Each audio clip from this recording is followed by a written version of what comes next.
उद्धव ठाकरेंनी मतदानादिवशी घेतलेल्या पत्रकार परिषदेची होणार चौकशी। आशिष शेलार यांनी केली होती ठाकरेंच्या पत्रकार परिषदेबाबत निवडणूक आयोगाकडे तक्रार।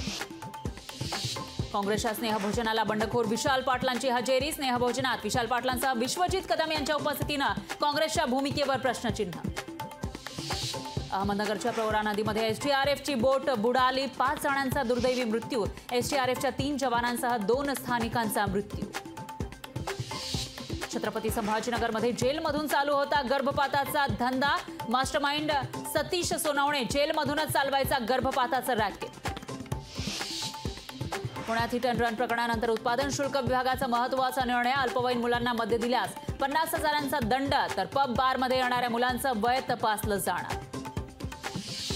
राज्याचा अभ्यासक्रम आराखडा जाहीर। 11वी आणि 12वीच्या विद्यार्थ्यांना आता इंग्रजीची सक्ती नाही। आतापर्यंत 1ली ते 12वी पर्यंत इंग्रजी विषय होता बंधनकारक। पुढील 4 दिवस पुणे, धुळे, नंदुरबार, जळगाव, नाशिक आणि अहमदनगरमध्ये तीव्र उष्णतेच्या लाटेची शक्यता। नागरिकांना काळजी घेण्याचं प्रशासनाचं आवाहन। राज्यातील दुष्काळाच्या तीव्र झळांमुळे राज्य सरकारची निवडणूक आयोगाकडे आचारसंहिता शिथिल करण्याची विनंती। आयोगाने परवानगी दिल्यास दुष्काळावर उपाययोजना करता येणार। काँग्रेसचे करवीर मतदारसंघाचे आमदार पी.एन. पाटील यांचं निधन। वयाच्या 71व्या वर्षी घेतला अखेरचा श्वास। 3 दिवसांपासून पी.एन. पाटलांवर सुरू होते उपचार।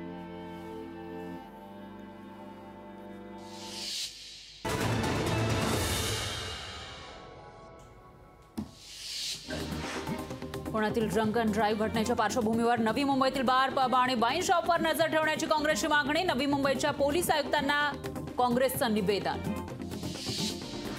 घाटकोपर दुर्घटनेनंतर बीएमसीला जाग। होर्डिंगच्या धोरणासाठी नव्या समितीची स्थापना। बीएमसीच्या होर्डिंगबाबत धोरण ठरवण्यासाठी अश्विनी जोशी यांच्या अध्यक्षतेखाली 8 सदस्यांची समिती। मेघा इंजिनिअरिंगला पुणे रिंग रोड आणि विरार अलिबाग कॉरिडॉरचं कंत्राट। निवडणूक रोखे खरेदीतील चर्चित कंपनी मेघा इंजिनिअरिंग।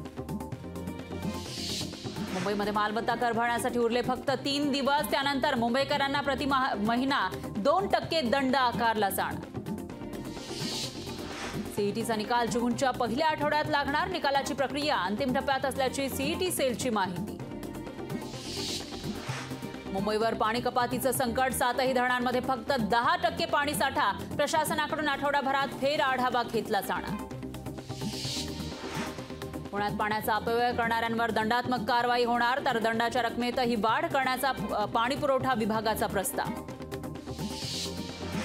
उल्हासनगरमध्ये उद्या पाणी पुरवठा बंद राहणार। जलवाहिनीच्या दुरुस्तीसाठी पाणी पुरवठा बंद। नागरिकांना पाणी जपून वापरण्याचं आवाहन। भारताच्या मोबाईल गेमिंग मार्केटमध्ये वेगानं वाढ। 2023 या आर्थिक वर्षामध्ये गेमिंगमधून सोनी कंपनीला सर्वाधिक $26.4 अब्ज नफा। पश्चिम बंगालमध्ये 2010 नंतर सरकारनं दिलं 42 प्रवर्गांचं ओबीसी आरक्षण रद्द। कोलकाता हायकोर्टाचा मोठा निर्णय। आयपीएल 2024 एलिमिनेटर फेरीमध्ये रॉयल चॅलेंजर्स बंगळुरू स्पर्धेतून आउट। राजस्थानचा आरसीबीवर दणदणीत विजय। क्वालिफाय राऊंडमध्ये हैदराबादशी गाठ।